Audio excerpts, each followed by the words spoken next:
Cristofobia existe? Não existe? É só uma bobagem política no Brasil? Vem comigo para você saber do que eu tô falando.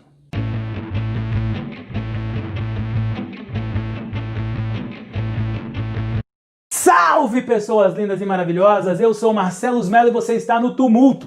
E hoje nós vamos discutir aqui um tema que parece que entrou na moda agora. Cristofobia, pobre Jesus, sempre desculpa para qualquer coisa nesse mundo. Mas antes, curta o vídeo, compartilhe o canal, deixe o seu joinha, se inscreva, comente para você poder concorrer aos livros do mês. Sorteamos aí 2 ou 3 outro dia, agora mais 2 esse mês. Então se inscreva, comente e vamos compartilhar esse conhecimento e discutir coisas importantes para esse país. Vem comigo. Você abriu essa semana aí o noticiário e viu 2 igrejas, 3 igrejas queimando, na verdade são 2, no Chile. E pensou, tá vendo? Cristofobia existe.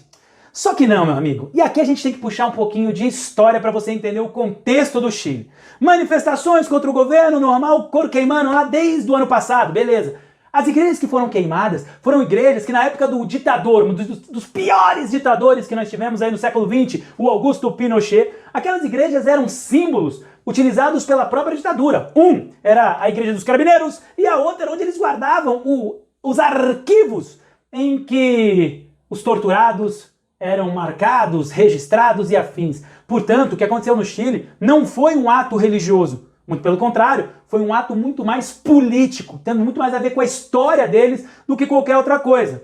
Aí você conclui, então quer dizer que não existe cristofobia? Calma, até existe sim, principalmente em países onde os cristãos são muito minorias e são ditaduras. Eu poderia citar para você aqui Somália, Afeganistão, Coreia do Norte, por exemplo, que são os primeiros onde há perseguição de fato aos cristãos. Mas no mundo ocidental, meu amigo, não rola isso não. Talvez na época do Império Romano, quando jogavam cristãos lá no Coliseu para serem comidos pelos leões.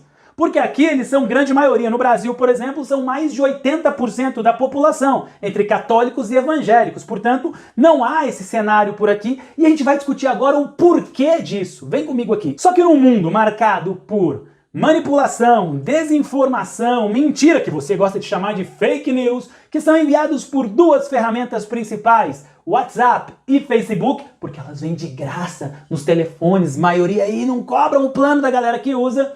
Isso aqui vira uma arma poderosa nas mãos de algumas pessoas que querem de fato o poder. Porque se transforma num discurso político de viés conservador / religioso. E aí você começa a escutar de novo uma grande amálgama de coisas. Comunistas, kit gay, anticristo ou cristofobia, mamadeiras em formatos fálicos de órgãos sexuais. E você que provavelmente muitas vezes ri disso, cuidado, isso elege presidente, elege vereador, elege prefeito. Basta fazer um discurso sólido amarrando isso que você vai ter muitos problemas ligados ao poder. Mas voltando à tal cristofobia, segundo o próprio deputado, o Marco Feliciano, aquele do sorrisão que gastou 175 mil reais aproximadamente aí, um cara que se elege com a fé alheia, afinal ele se coloca como um pastor aí, sempre guiando o seu rebanho rumo às urnas, vamos lembrar disso, não é verdade? Esse nosso amigo aqui lá atrás, por volta ali de 2012, segundo ele mesmo, e eu desacredito, porque na verdade não foi ele que inventou esse termo já vinha sendo usado ali muitas vezes para uma discussão muito mais até profunda, mas ele vai lá e faz um discurso. E segundo ele pegou esse termo, ele teria criado esse termo, do termo homofobia, para se levantar ali contra as questões LGBTQ+, para se levantar contra aquelas manifestações pró-homossexuais, contra a famosa parada do orgulho gay em São Paulo. Ele se levantou ali usando esse termo e criando uma série de amálgamas e misturas para justificar, inclusive se colocando no exemplo. Mas o mesmo conceito não pode ser usado, obviamente, dessa maneira. E vamos pensar, né? Nada mais hipócrita do que esse discursinho do Feliciano, né? Um sujeito ali que quer, na verdade, subverter um outro conceito a partir de um novo conceito para falar de perseguição. Lamentável, Feliciano, mas vamos continuar aqui porque nem original ele é. E cá entre nós, cara, o Brasil é um dos países que mais mata, violenta, fere, persegue e humilha homossexuais no mundo. E aí faz jus ao termo homofobia. Entretanto, eu gostaria dos dados estatísticos que mostrassem onde no Brasil nós temos a perseguição de cristãos. Como eu disse anteriormente, eles são mais de 80% da população.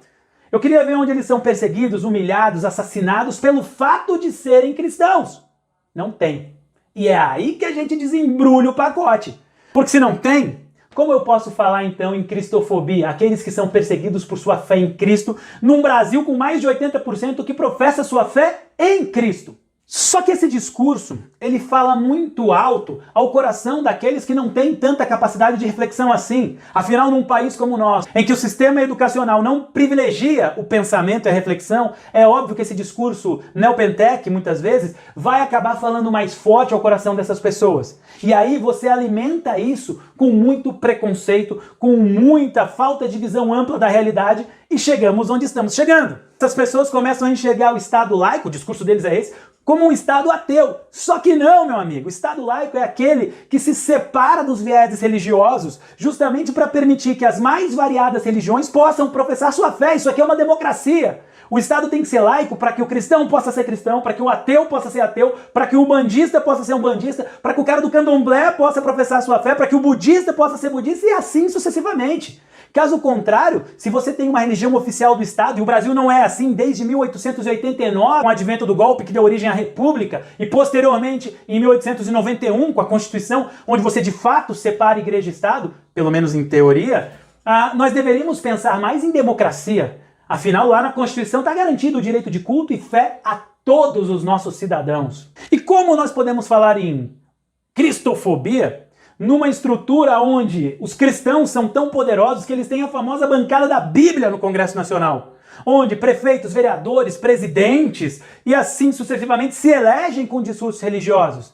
E eles estão ali faz tempo. Fernando Henrique se apoiou neles, Lula se apoiou neles, Dilma se apoiou neles, Temer se apoiou neles e agora o Bolsonaro se apoia neles. Tá certo que o último escancarou as portas para isso, né? Com até discursos terrivelmente cristãos. Entretanto, todos eles se apoiaram nisso. E esse discurso, ele ocupou justamente o lugar onde o Estado tinha ausência, onde as igrejas fizeram o trabalho que muitas vezes deveria ser feito pelo Estado. E agora pagamos a conta.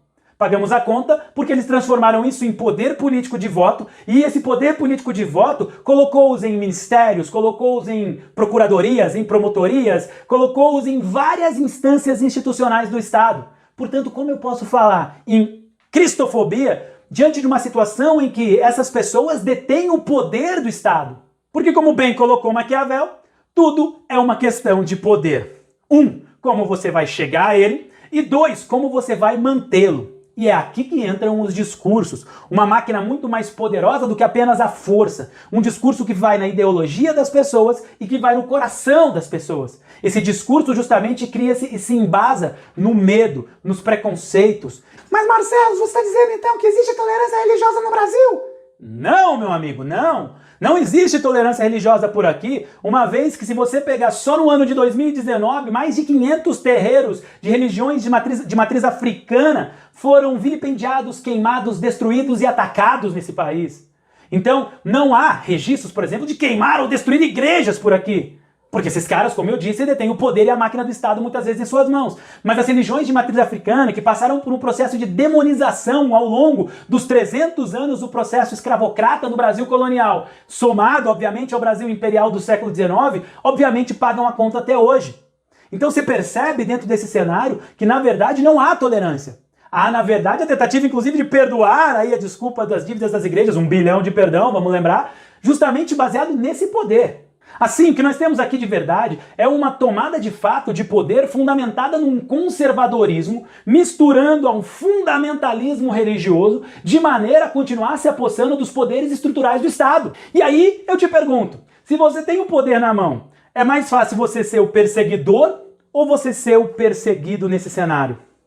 É, meu amigo, é disso que a gente está falando. O evangelistão é logo ali. O fundamentalismo está logo aqui. E nós temos que estar atentos a esses discursos que são construídos para enganar as pessoas. Discursos ideologicamente forjados e são muito frágeis, são fáceis de serem desconstruídos. Mas as pessoas precisam refletir sobre eles. E quando você, repito, não tem um sistema educacional que privilegia isso, temos um problema. Segundo a ONG Internacional Portas Abertas, que tem aqui sede no Brasil, inclusive o seu secretário-geral é o Marco Cruz, não há cristofobia no Brasil. Porque não há uma sistematização ou uma institucionalização dessa perseguição por aqui. Há o Marco Cruz, ele é evangélico, tá? O pastor Batista Levi enfatiza isso e vai mais longe. Ele diz que, na verdade, os próprios evangélicos têm que lutar contra isso. Não há necessidade de haver os terrivelmente evangélicos, porque são esses que foram chamados de terrivelmente evangélicos, é que acabam gerando muitas vezes um preconceito face aos próprios evangélicos, que no fundo só querem professar sua fé. Portanto, a palavra cristofobia nada mais é do que uma tentativa de escudo para que aqueles que se apossam do poder em nome das religiões não possam ser questionados. Que toda vez que você usar, você está fazendo o que aí? O cara, não, isso aí é preconceito, cristofobia. Então vira um escudo, uma muleta face a esse questionamento que nós poderíamos fazer. Não se iluda, não há vácuo de poder. O que existe é disputa pelo poder. E isso pode ser maquiado e embrulhado de preconceito, de religião, de política, de filosofia, de pseudofilosofia, de terra plana, de qualquer coisa, de desinformação e falta de cultura. Esquece esse termo, ou melhor, use esse termo corretamente aonde ele deveria ser usado. E eu vou repetir, acho que ninguém quer morar num evangelistão fanatizado por aqui. Valeu!